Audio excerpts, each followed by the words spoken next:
Coming up on CTV News, a telethon raises millions for Canterbury, and we speak with CEO of Māori Television. Welcome to CTV News. I'm Rob Cope-Williams. The Rise Up Christchurch telethon was held yesterday and raised $2.5 million for Canterbury's rebuild. Emily Cooper has more.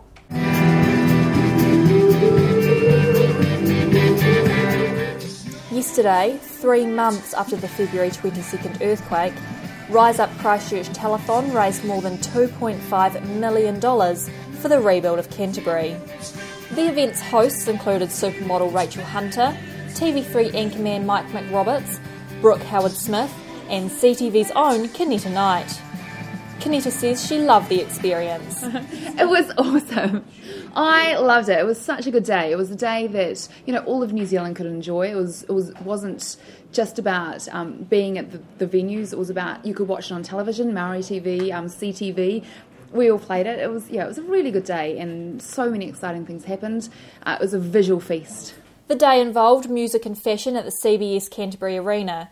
Celebrities including Usher, Lady Gaga, Katy Perry, Anna Paquin, Prince Edward, Robin Malcolm and League player Benji Marshall gave their support, with many donating items for the online auction.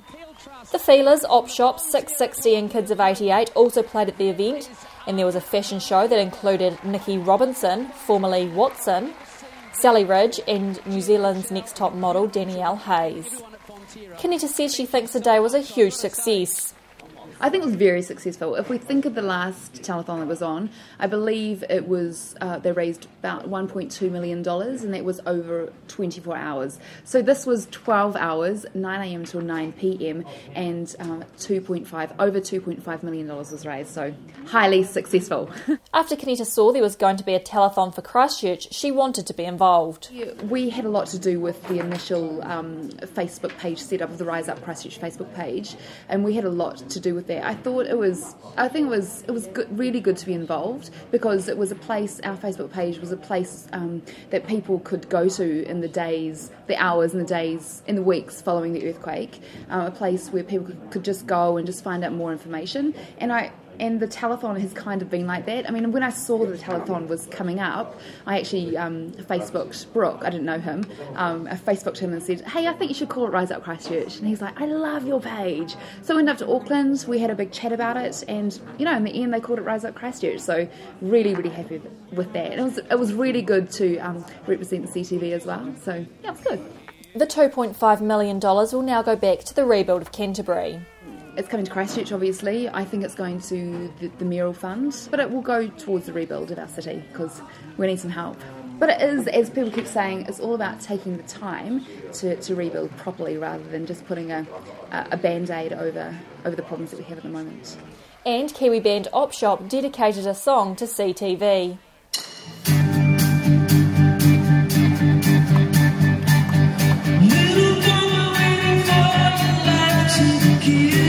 Raising events in Auckland, Wellington and Sydney, and had coverage on Māori Television and CTV.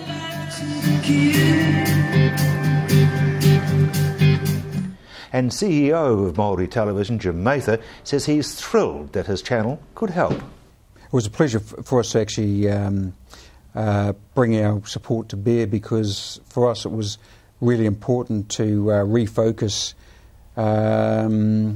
the attention of our countrymen and countrywomen back on Christchurch, and for us, one of our values is a term called Kia Māori, which is, as a Māori organisation, to be there in a time of need and to be able to support a fellow broadcaster such as CTV was really important to us. We're both pretty small families, really, aren't we? We are. We're niche broadcasters, and we're small players, and we understand the challenges that's associated with being in that position. So we felt the pain of CTV when you went through all of the tragic circumstances you had to endure at that time. And thank you very much indeed for carrying the telethon, because that was really, really great. You stepped up to the mark, and with all due respect, the other networks didn't see it.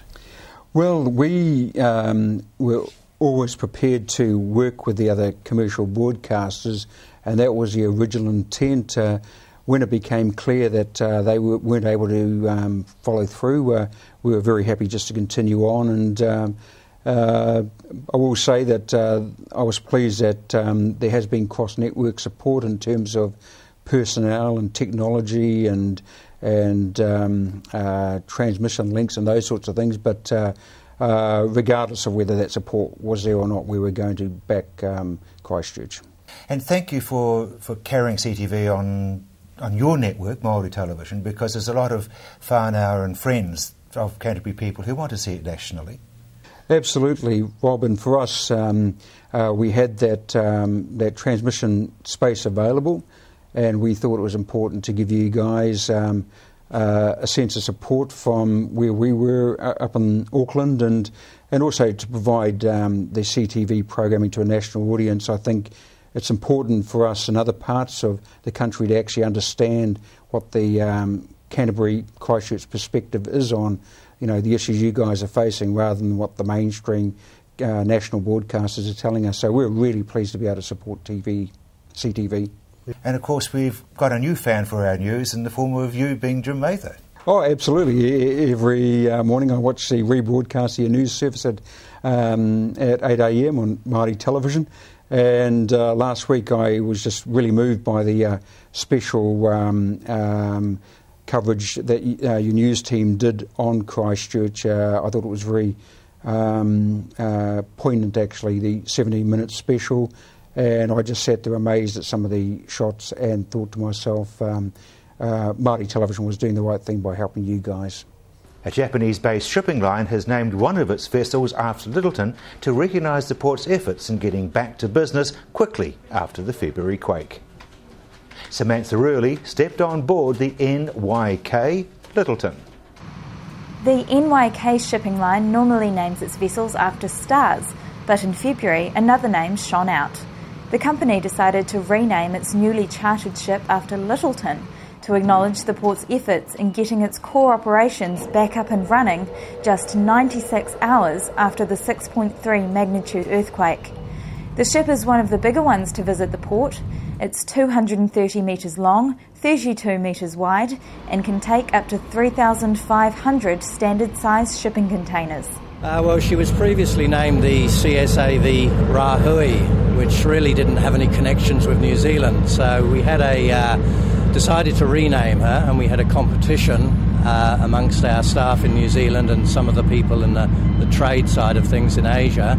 And various names were suggested, but NYK Littleton was considered the appropriate name for the vessel, and everybody was very happy with that. The general cargo ship travels the New Zealand coast, then goes to Japan, Korea, China, Hong Kong and Brisbane before coming back to New Zealand.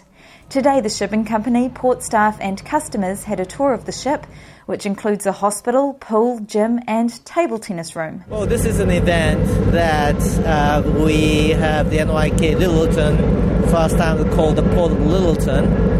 And we wanted to have some celebration to have the port back into the operation, and also wanted to show our sympathy between the two towns, Littleton and the port towns in Japan, where both had an earthquake, a very sad incident. We have something in common, and we want to show some good gestures to the people around here as well, to show some unity between us. The name has provided a boost to morale at the port. Oh, we were thrilled. I mean, because it happened not long after the earthquake, at a time when people were under a huge amount of stress, and just for people it gave us something to look forward to and something really positive. The NYK Littleton is due to leave port tomorrow, but if you've missed it this time, not to worry, she's due back every 6 weeks. Coming up after the break, Christchurch councillors and businessmen return from San Francisco.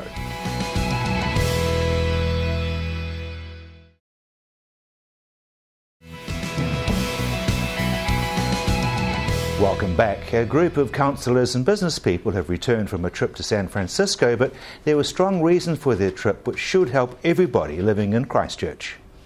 Trip to San Francisco, what was the purpose of it? Well, it was on the invitation from the mayoralty there, and it was really just to share their experiences of their earthquake and also their planning, recovery from earthquake, and their planning for future earthquakes and what we might be able to learn from that. A fairly small but very focused group. Yes, it was, which I think was good. There were 5 city councillors, including Nari Button, the deputy mayor, and then there were eventually 7, 6 plus 1 was who was already out there, 7 of the business delegation. People have been very quick to push the fact that it wasn't a junket, that it wasn't paid for by the ratepayers. Absolutely. It was zero ratepayer contribution. Air New Zealand paid the flights of the councillors.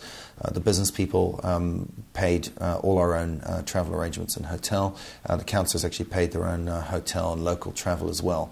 So I think that shows the commitment that all of us put into it in times when obviously money is tight. We felt it was worthwhile. And it turned out to be extremely worthwhile. It was certainly not a junket. It was, if you ask anybody who was on the trip, it was very, very full-on meetings, but they were extremely valuable and extremely interesting meetings.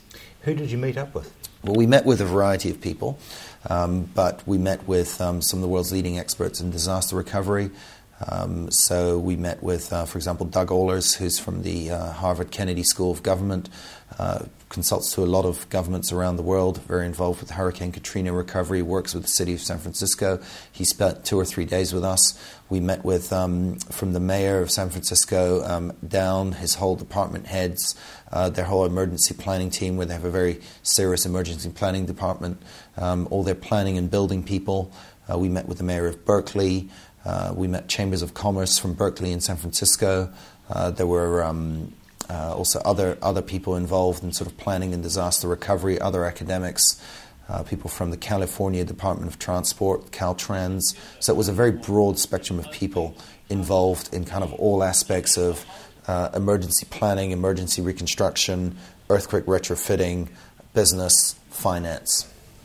A lot of information in a very short time. It was, and I think we're still now trying to all get in our heads what the real distilled down learnings from it were.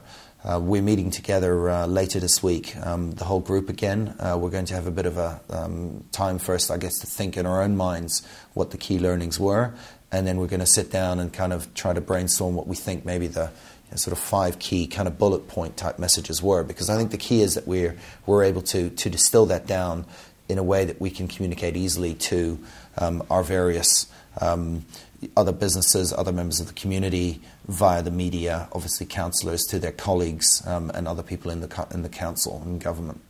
How do you get information from an environment in the American situation and compare that to what's happened in Christchurch in the New Zealand economy, for example? Well, we I guess, didn't wondered about that when we went out, but I think the longer we were there, the more learnings that became apparent that were very relevant to us. I'll give you one example, which was the city of Santa Cruz. They had, while they're a smaller town, they have an economic area, they only have about 50,000 residents, but their wider economic area is probably more like 200,000, plus they have a big tourism market. They lost, I think, 50 to 75% of their CBD in '89, entirely destroyed their CBD. So we have, in that sense, relatively speaking, a very similar problem and experience to deal with, and we gained a great deal of insight from them and how they dealt with that. And when we were speaking to them, the issues that they raised were incredibly similar to the issues that we're facing now. And then you look at a bigger city like San Francisco, and even there, I think, funnily enough, we were able to actually share with them some interesting insights, because we have probably had what they are fearing they might have, which is the big one. And their earthquake, in the way it hit San Francisco, wasn't. So there we learned a lot about earthquake retrofitting and the preparedness. But again, there are lessons there with the way they did that. Focus, for example, on things like affordable housing, a big focus on community involvement. And there are some very tangible tools and learnings that they gave us that we can apply here. Do you think we can actually now put what you've learned as a small group into play? I think we can. I think there are some very clear lessons that we can draw right away in terms of community empowerment and community involvement. I think that's something that hopefully Christchurch can apply within the next few weeks in terms of how we plan our own recovery going forward. Other things, there are tools that they have offered to help us with in terms of online tools, in terms of ways of getting community involved in not just disaster recovery, but in just engaged into their communities, which is a big thing that San Francisco is pushing. And then there are some very specific things that were of use to some of the more technical people on our team. We had quite a few, two or three probably, businesses that were really involved in consulting, engineering and reconstruction. And I think for them there were probably some really tangible things they were able to take away as well. What about those in the eastern suburbs? What's in it for them?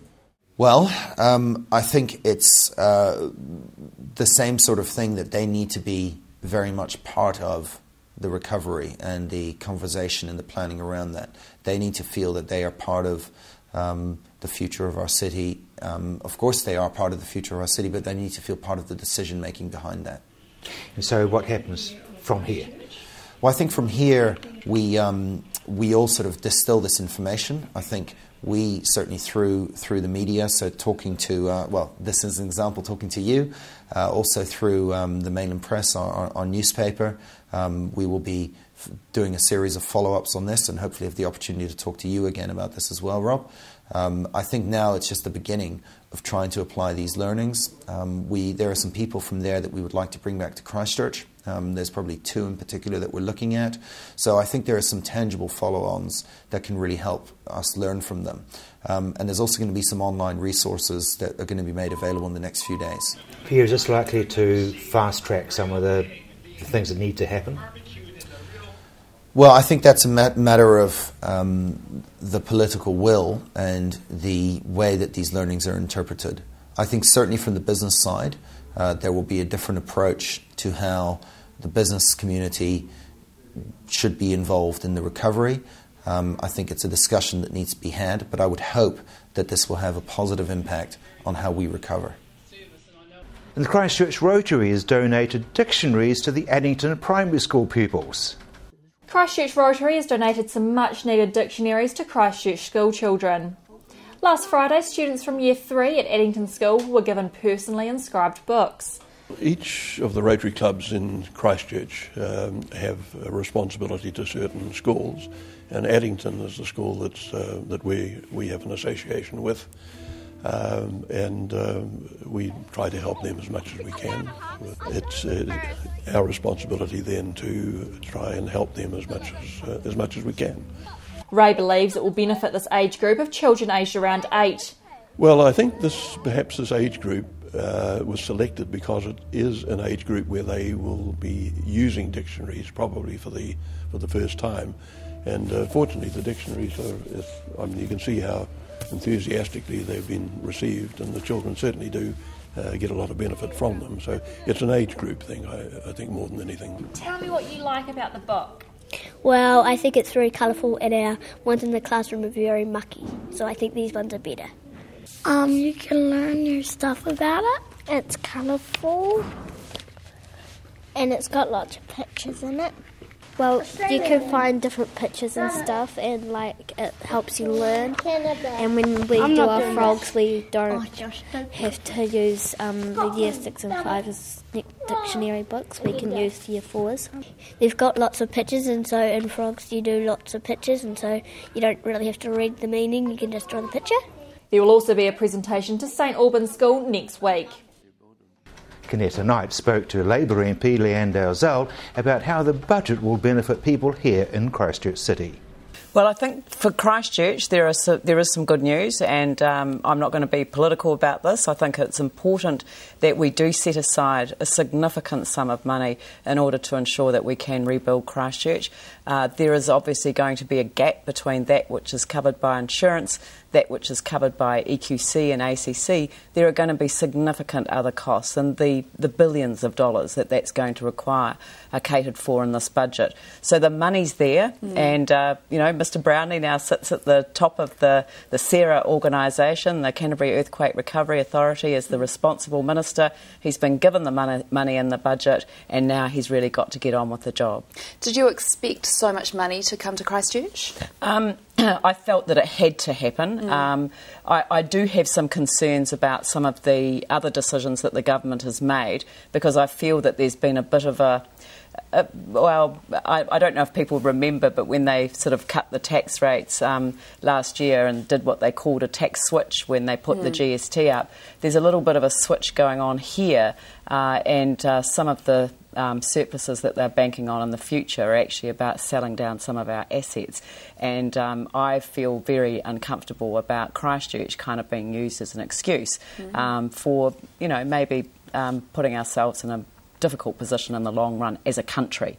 So from the wider budget perspective, I think that I would have liked to have seen a little bit more discussion about what we should be earning as a country. I mean, they talk about debt and they talk about savings, but what about earnings? Because in order to actually have the money to spend, we've actually got to generate those export opportunities that we know are out there for a nation such as ours.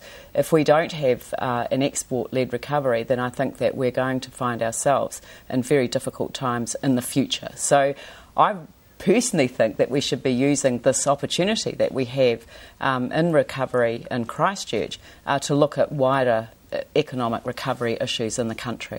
Coming up after the break, we speak to All Black legend Stu Wilson.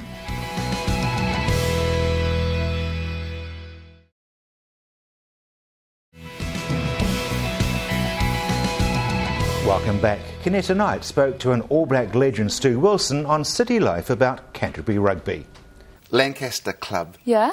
It's a very infamous group of people that have a luncheon 2 or 3 times a year. They've been going for many years, probably about a decade, probably longer, looking for guest speakers. Oh, yeah. It's taken me 12 years to get invited, so, I'm really top of the pops yeah. of them, eh? So I'm just going to come down and tell them how poor their rugby team is and, slam them and say the Crusaders, no good. They'll get a few heckles in the crowd, a few Good. hecklers, yeah. Oh, that'll be fun for you. Yeah, well, I probably know quite a few of the guys in there. Yeah, so you can heckle them back. Yeah. Well, Pete Smith's already picked me up from the airport, so he's one of your mob, so he'll be in the front row. I'll be getting stuck into him, and he'll be firing a few at me. So. Oh, that'll be fun. Now, let's just look at what's been happening in, Canterbury rugby. Dan Carter, he's signed on to being in New Zealand for a couple more years. Brilliant. What does this mean for, New Zealand and Christchurch? Just brilliant. God, give him a gold mine. Yeah.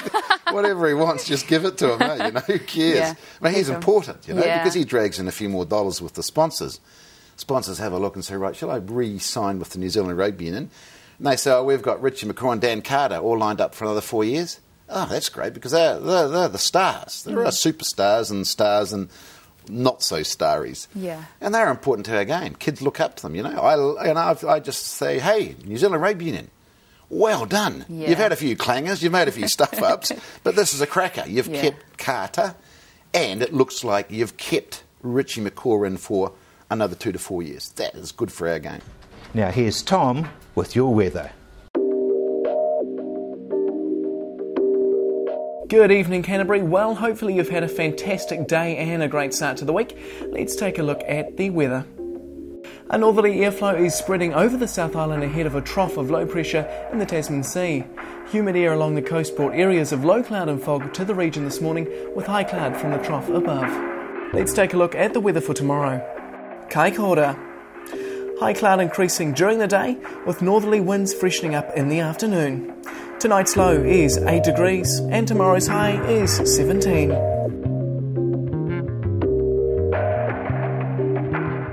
Hanma. Cloud increasing and lowering during the day with a fresh northerly breeze.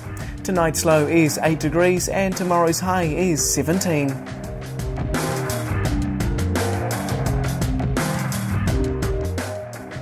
North Canterbury. Fresh northerly winds will bring mild temperatures and some high cloud later on. Tonight's low is 8 degrees and tomorrow's high is 17. Christchurch. Well, Christchurch mild for your Tuesday with some sunny periods and some high cloud. The high cloud increasing during the day. Tonight's low is 9 and tomorrow's high is 17. Ashburton. A fine Tuesday ahead with high cloud and mild northerly winds. Tonight's low is 8 degrees and tomorrow's high is 17.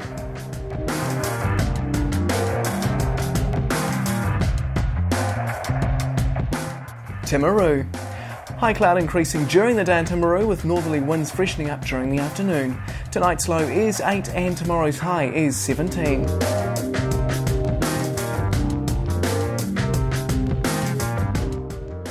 In other areas now, it's mostly cloudy in the areas with some showers and rain developing. A low of 8 degrees and a high of 18. Looking ahead for Canterbury. Thick high cloud on Wednesday with some scattered rain spreading off the eastern ranges during the day. Fresh northerly winds decreasing, then cooler southerlies and low cloud developing during the evening. Mostly cloudy and cool on Thursday with light southerly winds. And that's tonight's weather. And that's CTV News. I'm Rob Cope-Williams.